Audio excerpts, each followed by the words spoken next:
supplement that had something in it,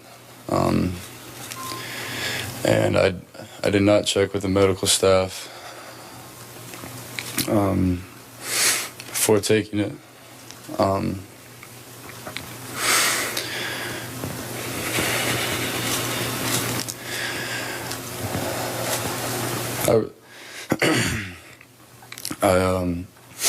I really hope that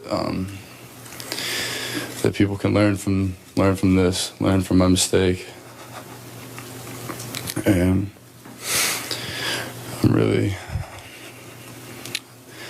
really sorry to everyone. I'm just really sorry. That was Florida starting quarterback Will Grier suspended for 1 year after testing positive for a performance-enhancing drug. And as you just heard, he said he took an over-the-counter supplement. Skip, what's your reaction to that apology? Stephen A., my reaction is I have a problem with it. And I realize Will Grier is a young man. He's a student athlete. But let's be clear about this and honest about it. He's also part of the billion-dollar business, the highly publicized business that is college football. And if he's, as he says, I really hope that people can learn from this. If that's what you think, Will, then you need to come completely clean here. You need to give us details. You can't skirt this issue. You got to lay it on the line, because being as vague as you were in your explanation, in my mind, just creates more doubt. He did say, as Molly points out, that he took an over-the-counter supplement that had something in it. Some news outlets reported the something was this. We reported here at Espn that's not it. So I have no idea what it was. I don't know, Stephen A., but I would like to know. And I believe if Will Grier really wants us to learn from this, he should come clean with the details of, I went to GNC and bought this product which had this in it, or I went to Vitamin Shop and bought this product that had this in it, or I went to my neighborhood supplement store and I bought this product that they sell over the counter, and mistakenly I didn't clear it with my medical people at the University of Florida. It had this in it. Do you know how many times I've heard this explanation, which has often been an excuse? This is getting age-old now. I've heard it way back to Jim Miller when he was with the Chicago Bears back in the late 90s. It's becoming an age-old dodge in all of sports, and I consider this partially professional sports. Just come clean. Just say, this is what I did, because now I have to wonder, because Will Grier came to Florida a year ago at about 177 pounds, reportedly. Will Grier now, by their program that they give out at Florida, weighs around 200 pounds. Well, that could be just natural growth. I don't know what he did. I mean, he's maturing into a man. I get all that. I'm sure he's attacked the weight room. Love all that. There are some supplements you can take, and there are obviously some things to level the playing field you just can't resort to. And now I don't know exactly what he used, and I don't see why he couldn't say, you know what, I used this and I screwed up because I should have checked about that one little substance that was just part of this supplement. It does happen. It could have happened. Just come clean and tell us exactly how it happened so you don't leave us with more doubts.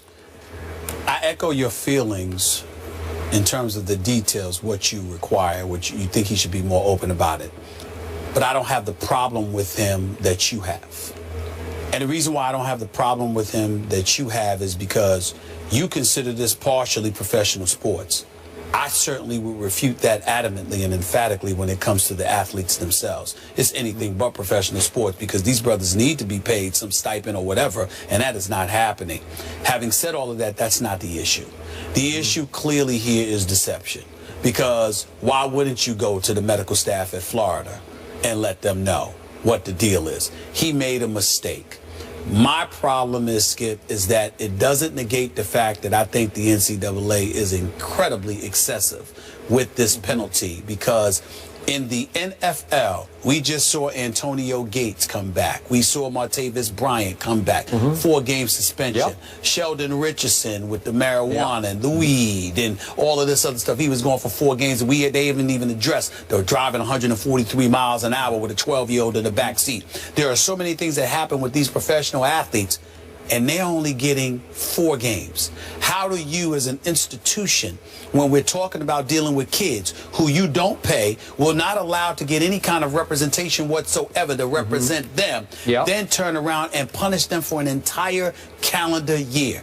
I'm not refuting the fact that Will Grier was wrong. I'm not refuting the fact that he should not be punished. What I'm saying is we have a bigger problem here than him taking some over-the-counter supplement or beyond when the punishment implemented against him is significantly more severe than what transpires with grown men who are professional athletes with their livelihoods on the line. That's fine. That's an issue. You do have to appreciate the fact the NCAA just busted a high-profile quarterback at a team on the rise that had a chance to be a playoff team, right? I agree. They're showing you that we are policing our sport. Yeah, but it's still not right. It's excessive. Boy, it's excessive. It's tough. It's excessive. That's the message here. It's excessive. You better not. You take from kids, but you won't give. That's not right. All right, we'll leave that there. The Gators are at LSU this weekend. More First Take after the break. The U.S. national team stays busy in a friendly against Costa Rica at Red Bull Arena in New Jersey. That is 6:55 Eastern on ESPN tonight. Guess what? I had to work my Cowboys into the show. Oh, good. Jerry Jones is a Libra, like someone else, and he's 73 today. And Happy birthday, Jerry. someone else has a birthday tomorrow, Stephen A. Smith. Yes. And by the way, do you realize Jerry was younger than you are when he bought the Cowboys? He was 46. But he hasn't won a Super Bowl in 20 years. So with this, Jerry, I will say this. Happy birthday to Boy, that was you. That was horrible. There was a lot of bass in that. Bell seeking space. Bell trying to go over the top. He fights to the goal line. He's in for the touchdown at the gun. The Steelers win. With the second walk-off win in the history of Monday Night Football, the Steelers improved to 3-2 and trail the Bengals by 2 games in the AFC North. Stephen A., can your Steelers catch the Bengals? Skip Bayless, Molly. No, they cannot. I don't think my Steelers can catch the Bengals because, you know, being 2 games back, I think they'll split with Cincinnati this year. I don't think they'll lose both games to Cincinnati, but I don't think they'll win both games. And then I think about the Steelers' hellacious schedule. I think their only shot is that they've got a 3-game home stretch coming up after they play Arizona, I believe, where they've got Cincinnati, Oakland, and Cleveland at home in Pittsburgh. They've got to win all of those games. But look at the rest of their schedule.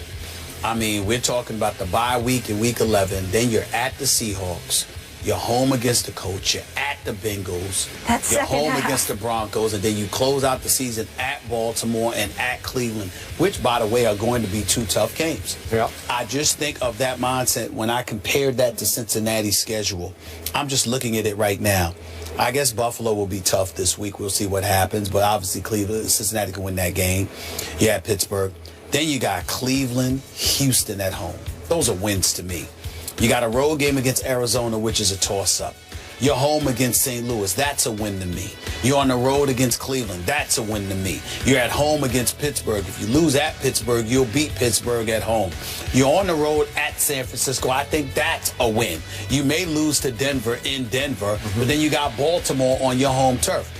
I just find Cincinnati's schedule to be easier, combined with the fact that they already have a 2-game advantage. And I expect Big Ben Roethlisberger, regardless of the reports as to how he might be ready next week, I expect Big Ben Roethlisberger to be gone for the next 2 weeks. That's just my expectation. I think him coming back a little bit earlier than that is a bit risque. I don't think they're going to take that risk with about 8 to 9 games left on the schedule once he returns. I don't think they're going to jeopardize that by bringing him back a week too early.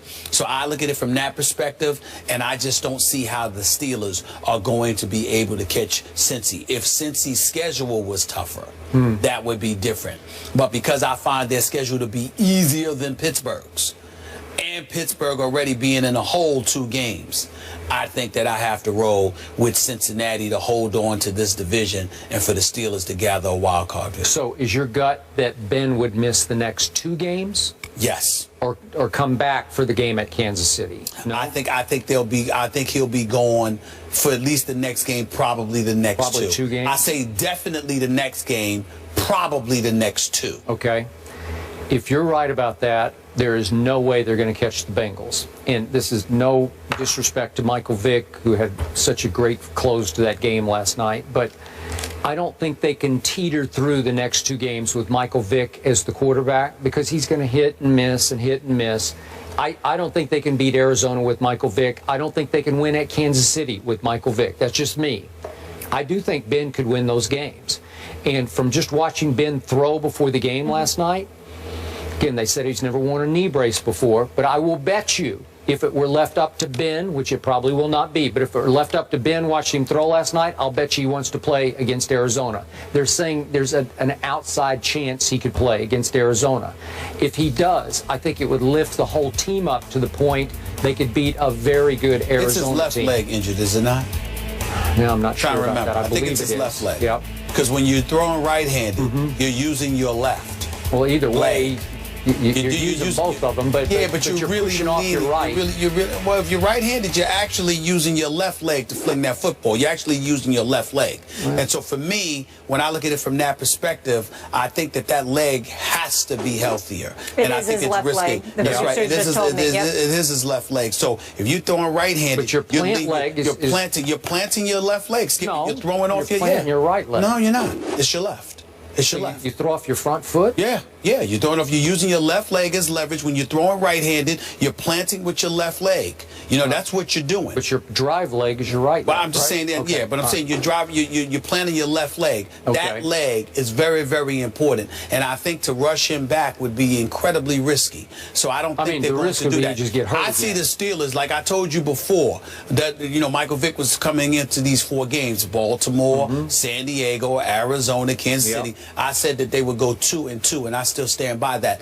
I don't know which game yet, but I think Pittsburgh will win one of the next 2 games. With Michael Vick. With Michael Vick. I don't One of see the it. next 2, not I do both. not see it. Not both. If Ben could come back and stay upright, obviously, I think they could go on a run here and win 5 in a row. Because as you point out, it's Arizona, Kansas City, and then those 3, the Bengals are not a winnable home game, but they are at home. Yes. So you could rip off 5 straight wins and get to 8-2. And at that point, listen, that game at Buffalo, if Buffalo ever gets its weapons back, and I don't know what LaShawn's going to do, I don't know what Sammy Watkins is going to do, but they are still an incredibly dangerous team at home as it starts to get a little colder up there. I agree. Tyrod was sensational. Well, the I can't other worry day about in the cold. Tennessee. I can't worry about the cold weather because that's one thing Cincinnati should be No, accustomed to. I'm with you, but again, is that a tricky game? What if they lost that and then they lost to Ben at Pittsburgh? All of a sudden, we'd be tied. It would change everything. Here I you just go, don't right? see the Steelers making up 2 games without Big Ben being in the lineup earlier. I understand what you're saying, but basically where you and I differ is that I don't believe that Big Ben is going to be rushed back. And as much as I respect Cincinnati, as much as I picked Cincinnati to beat your Seahawks this past Sunday, I'm not saying they're invincible, because defensively, they're 10th in points allowed. They're pretty good on defense, but they're not shut down on defense. They're actually 21st in yards allowed. So my point is, I love all their weapons. Yep. I love their run game. I love their receiving core, obviously with AJ and Eifert.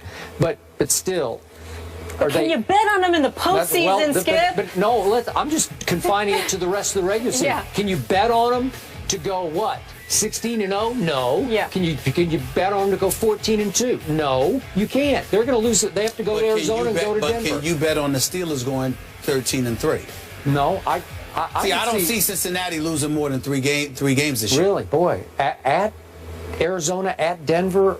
The way that they're playing, I don't see them losing more than 3 games this year. Okay. I just want to see if they can get over the hump in the postseason. Well, that's what I'm saying. It means nothing. I'll give them all the respect and the credit in the world for what I think they're going to do in the regular season, because I think Cincinnati is incredibly talented. What I don't believe, and I love to see my man Pac-Man Jones doing what he's doing, but I don't believe for 1 second I got to see Andy Dalton in the playoffs to believe it. I don't care about this transformation. Everybody's talking about how there's something different. There's something different in his eyes, and Hugh Jackman. Jackson has instilled a level of swag in him and all of. Yeah, that's all nice, good and dandy from September through December. Yep. Come to me come January about Andy Dalton. I'm not interested in anything I see before and that. I think you agree with me. I thought the Seattle loss at Cincy was more about Seattle than it was about Cincinnati. I agree. Yep. Okay. That's fair. All right, moving on, we go back to college. Charlie Strong gets a big win, so is his hot seat cooling off? We'll discuss the Longhorns when we come back.